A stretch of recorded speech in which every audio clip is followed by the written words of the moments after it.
Hello students, welcome to my channel. This is Roshan sir max. चलिए my dear students, एक नए video की शुरुआत हम करते हैं और बहुत ही इंटरेस्टिंग वीडियो है और सभी के लिए। चलिए इस वीडियो को शुरू करते हैं। इस वीडियो को शुरू करने से पहले आप सभी से निवेदन है कि अभी तक आप इस चैनल को सब्सक्राइब नहीं किया तो इस चैनल को सब्सक्राइब कर ले, वीडियो को लाइक और शेयर भी कर दे।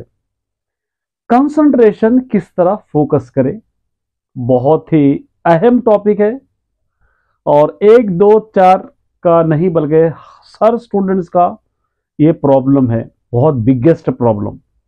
फोकस अपने स्टडी पे नहीं हो पाते हैं, कंसंट्रेशन सही से नहीं कर पाते हैं और माइंड बार बार डिस्ट्रैक्शन होते रहता है। तो इसको अपना कंसंट्रेशन किस तरह इंक्रीज करे, उसी के बारे में कुछ टिप्स मैं बताऊंगा।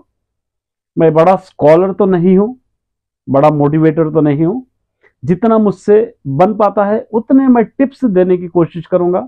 इस पर अगर आप लोग वर्कआउट करोगे या इस पर थोड़े भी पॉइंट्स को लेकर प्रैक्टिकली करोगे तो शायद हो सकता है कि आपका फोकस अपने स्टडीज पे हुआ होगा। देखिए मेरे डियर स्टूडेंट्स, माइंड डिस्ट्रैक्शन नहीं होना है या हमारा फोकस किसी चीज पर एग्जैक्टली रहना है या हमारा कंसंट्रेशन एक ही जगह पे रहना है, तो सबसे इंपॉर्टेंट चीज है, सबसे इंपॉर्टेंट टॉपिक है, उसके मुताबिक इंटरेस्ट हमको रहना है। एक सब्जेक्ट आप ले लिए या एक टॉपिक आप उठाइए और टॉपिक पे आपका फुल फोकस होना चाहिए, फुल कंसंट्रेशन होना चाहिए। तो आपको वो टॉपिक इंटरेस्टिंग लगना चाहिए। और इंटरेस्टिंग कब लगेगा? वो जब आप उसको समझकर, इंटरेस्ट देकर कोशिश करोगे कि इसको समझने की, तब वो इंटरेस्टेड लगेगा। एक टॉपिक को अगर आप लाइटली पढ़ोगे, वो आपको अंडरस्टैंड नहीं हो रहा है या जबरदस्ती को सिर्फ नाम के तौर पर पढ़ लिए जिससे कोई फायदा नहीं हो रहा, तो वैसे वक्त आपका कंसंट्रेशन नहीं टिक पाएगा। फॉर एग्जाम्पल देता हूं आपको एक छोटी सी एग्जाम्पल जो आपको रेगुलर होते ही रहता है। एक गेम है, अब एक गेम प्ले करने के लिए पहले पहले वो गेम आपको समझ नहीं आता, तो समझ नहीं आने से क्या करते हैं आप, वो गेम पे ज्यादा इंटरेस्ट आपका नहीं होता है। कभी कभी आप खेलते हैं, थोड़ा इंटरेस्ट आ गया गेम में, कुछ उसके टिप्स मालूम हो गए, वो गेम के टैक्टिक्स मालूम हो गए, कौन सा स्टेज में क्या होगा मालूम हो गया, उसके बाद थोड़ा और इंटरेस्ट बढ़ेगा। फिर आखिरी में जब उस गेम में आपको एक एक चीज पता चलते जाएगी, तो आप खुद ब खुद उस गेम में इंटरेस्ट आएगा और उस गेम के लागू हो जाएंगे, उस गेम के अट्रैक्टिव हो जाएंगे। आप उस गेम के बगैर आप रह ही नहीं सकते। क्यों? क्योंकि उस गेम को आपने समझा है, उस गेम के जो आपके टिप्स है वो आपको समझ आए हैं, किस तरह हमको गेम खेलना चाहिए, कौन से स्टेज में क्या मिलेगा और हम किस स्टेज में हैं, सारी चीजें आपको उसी तरह सब्जेक्ट भी है। अगर आपको मैथमेटिक्स पे डिस्ट्रैक्शन हो रहा है, फोकस नहीं कर रहे, तो आप इंटरेस्ट दीजिए उसको। जब अगर आप इंटरेस्ट नहीं दे रहे सब्जेक्ट को, आप उस सब्जेक्ट पे ज्यादा फोकस नहीं कर रहे, तो एनिमी बना ले रहे सब्जेक्ट को, दुश्मन बना ले रहे सब्जेक्ट को। आप कोशिश तो कीजिए, 1 क्वेश्चन 2 क्वेश्चन 3 क्वेश्चन धीरे धीरे प्रैक्टिस कीजिए। फोकस, अपना माइंड सारा डिस्ट्रैक्शन आप हटा दीजिए। मोबाइल फोन हो दो, फ्रेंड्स हो दो, फेसबुक व्हाट्सएप ट्विटर या इंस्टाग्राम, ये सारे चीजों को थोड़ी देर के लिए माइंड से हटा दीजिए, इरेज कर दीजिए, अपने दिमाग से उसको हटा दीजिए, या अपने माइंड को बिल्कुल जीरो बनाइए। उसके बाद अपने स्टडीज पर फोकस कीजिए। देखिए किस तरह आपको खुद ब खुद स्टडी इजी हो जाएगी। सिर्फ मैथमेटिक्स नहीं, तेलुगु, फिजिक्स, बायोलॉजी, सोशल, जो भी आप सब्जेक्ट पढ़ते हैं उसके लिए इंटरेस्ट होना बहुत जरूरी है। आपका इंटरेस्ट, कोई भी टीचर या मैं भी या कोई भी एक्सपर्ट्स हो, सिर्फ आपको बोल सकते हैं, समझा सकते हैं, ऐसा याद कीजिए, इसको ऐसा पढ़िए, ये टिप्स यूज करिए, इतना ही बता सकते हैं। लेकिन उसको यकीनन समझना, उसको पढ़ना, उस पर मेहनत करना, कितने हद तक उसको आप समझ सकते हैं, ये सिर्फ आप पर निर्भर करता है, आप पर डिपेंड है। ये आप जितना उसके इंटरेस्ट लगाओ उतना लागू हो जाओगे उस सब्जेक्ट के। जितना आपका माइंड फोकस रहेगा उस पर, आपको जितना कंसंट्रेशन से आप पढ़ेंगे, उतना ही उस सब्जेक्ट की तरफ आप आगे बढ़ेंगे। कोई भी सब्जेक्ट ऐसा नहीं है कि आप उसको समझ नहीं पाते, कोई भी सब्जेक्ट टफेस्ट नहीं है, क्योंकि गवर्नमेंट है और जो भी बुक प्रिपेयर करने वाले होते हैं, एनसीईआरटी हो, एससीईआरटी हो या ICSE CBSE जो भी है, वो स्टूडेंट्स के कैपेसिटी के हिसाब से ही बुक प्रिंट करते हैं। ये 9th क्लास का स्टूडेंट्स है, उसी के स्टैंडर्ड से बुक बनाते हैं। 10th क्लास का स्टूडेंट्स है, उसी के स्टैंडर्ड के हिसाब से बुक बनाते हैं। नर्सरी का स्टूडेंट है, नर्सरी के स्टैंडर्ड से ही बुक बनाते हैं। ये आपको अच्छी तरह पता ही है। आप नर्सरी में पढ़े सो अलग था, first class, second class, third class, एक एक स्टेप बढ़ते जाएंगे तो एक एक चैप्टर इंक्रीज होता चले जाएगा और मैथमेटिक्स, फिजिक्स और केमिस्ट्री एडवांस में होते चले जाएगी। 9th क्लास पढ़े, 8th क्लास पढ़े आप, शायद 8th 9th में जो नहीं पढ़े नई चीजें आपको 10th में मालूम हो रहे हैं। हाँ, रिलेटेड वही रहेंगे, कोई नई चीज ऐड नहीं होगी, बल्कि एक्स्ट्रा रहेगी। जैसे आपने 8th क्लास में पढ़े नंबर सिस्टम पढ़े, 9th में रियल नंबर है, 10th में भी रियल नंबर, रिलेटेड है। क्वेश्चंस डिफरेंस हो सकते हैं, टॉपिक डिफरेंस हो सकते हैं, लेकिन बेसिक तो वही रहेगा, बेसिक कहीं पर नहीं जाएगा। 2 इंटू 2 4 ही रहेगा। आप 9th क्लास में पढ़िए या फर्स्ट क्लास में पढ़िए, 2 इंटू 2 4 ही रहेगा। 3 इंटू 3 9 ही रहेगा, चेंज वहां पर नहीं होगा, क्योंकि बेसिक कॉन्सेप्ट है।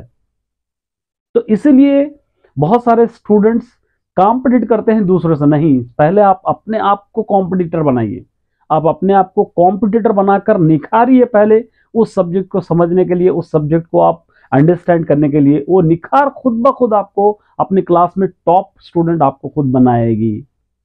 लेकिन आप कोशिश ही नहीं करोगे, बस सोच रहे हैं कि ये टफ है, ये मुश्किल है मेरे लिए, मैं ये नहीं पढ़ सकता, ये मुझको टफ लग रही है, इस तरह अगर आप सोचेंगे तो यकीनन कुछ भी हासिल नहीं कर पाओगे। माइंड का जो देखिए सेटअप जो है, माइंड का जो डिस्ट्रैक्शन है आपका ही नहीं, मेरा भी प्रॉब्लम है।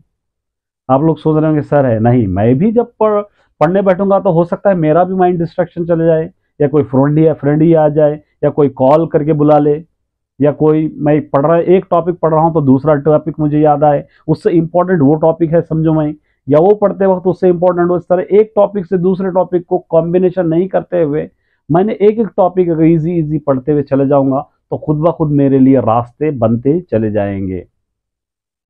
ये सभी का प्रॉब्लम है, माइंड डिस्ट्रैक्शन सभी का है, बना इंसानी फितरत है हमारी।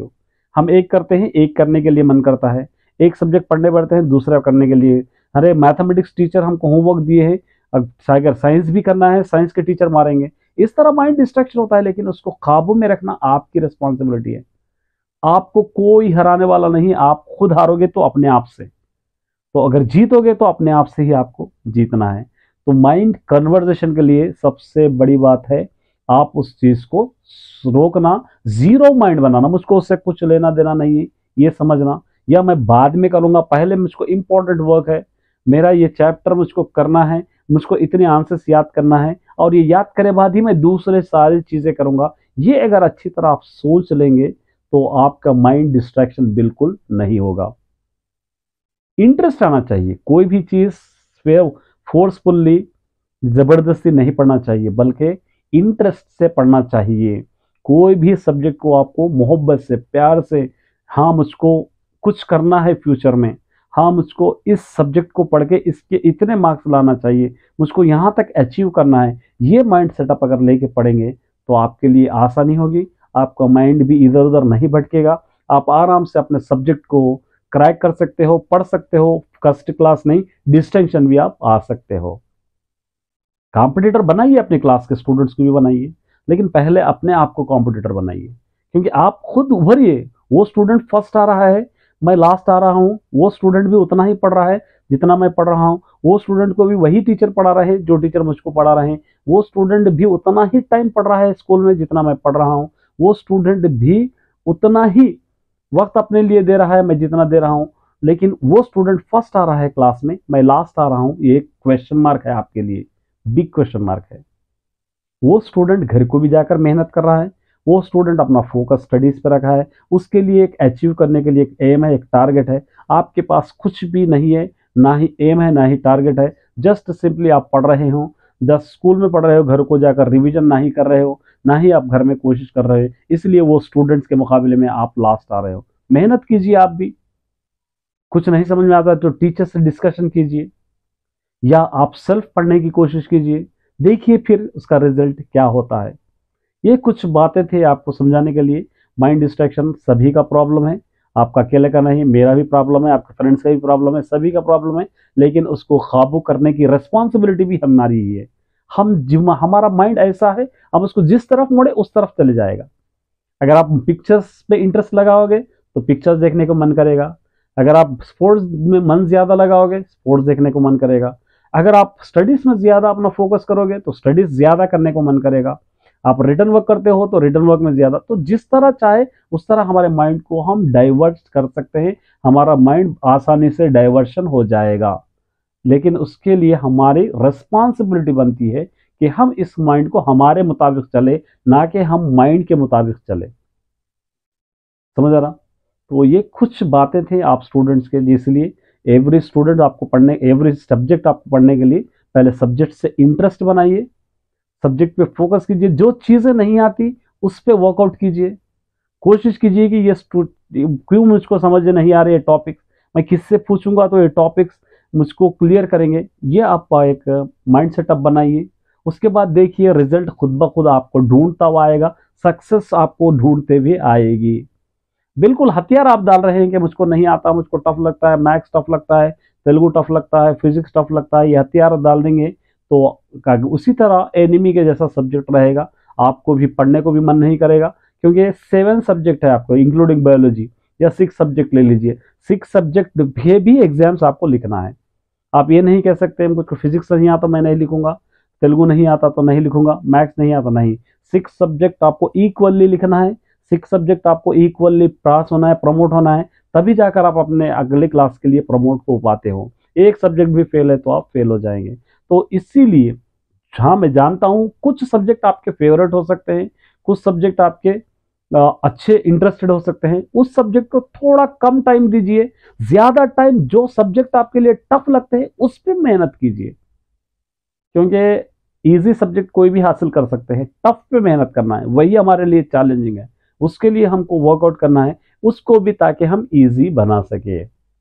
देखिए पहले कुछ दिनों तक दिक्कत का सामना करना पड़ सकता है, समझ नहीं आएगा, पढ़ने को मन नहीं करेगा, इंटरेस्ट नहीं रहेगा। लेकिन धीरे धीरे अगर एक एक टॉपिक आप समझते जाएंगे, एक एक स्टेप आप चढ़ते जाएंगे, खुद ब खुद आपको इंटरेस्ट आएगा, खुद ब खुद आपको समझ में आ जाएंगे, कोई आपको बोलने की जरूरत नहीं पड़ेगी। कौन कर सकते हैं ये? आप खुद कर सकते हैं। मैं सिर्फ बोल सकता हूँ, बोलना आसान होता है, करना मुश्किल होता है, आप सभी जानते हैं। बस मैं थोड़ा मोटिवेट आपको कर रहा हूँ, थोड़ा समझा रहा हूँ। अपने सब्जेक्ट को सीरियस लीजिए, अपने सब्जेक्ट पे फोकस कीजिए। क्योंकि बहुत सारे स्टूडेंट्स कमेंट के थ्रू करते हैं कि मुझको ये नहीं आता, ये नहीं आता। पढ़िए, जो आपके पास बेनिफिट है, जो सोर्स आपके पास है, सोशल मीडिया हो दो, यूट्यूब हो दो, टीचर्स हो दो, ट्यूशन हो दो, फ्रेंड्स हो दो, जो सोर्सेस आपके पास है उसको यूटिलाइज कीजिए, उस सब्जेक्ट को पार करने की कोशिश कीजिए। बस इतना ही मैं कह सकता हूँ। आगे आप पर डिपेंड करता है आप कैसा पढ़ोगे, अपने सब्जेक्ट पे आप किस तरह फोकस करोगे, कितना मार्क्स का आप टारगेट रखे हैं, कितना टाइम आप दे सकते हैं, और कितने सब्जेक्ट का एवरीडे आप पढ़ रहे हैं, कितने आवर्स पढ़ रहे हैं। ये सारे चीज़ें आपके ऊपर ही निर्भर करते हैं, आपको ही इसका टाइम टेबल बनाकर पढ़ना होगा।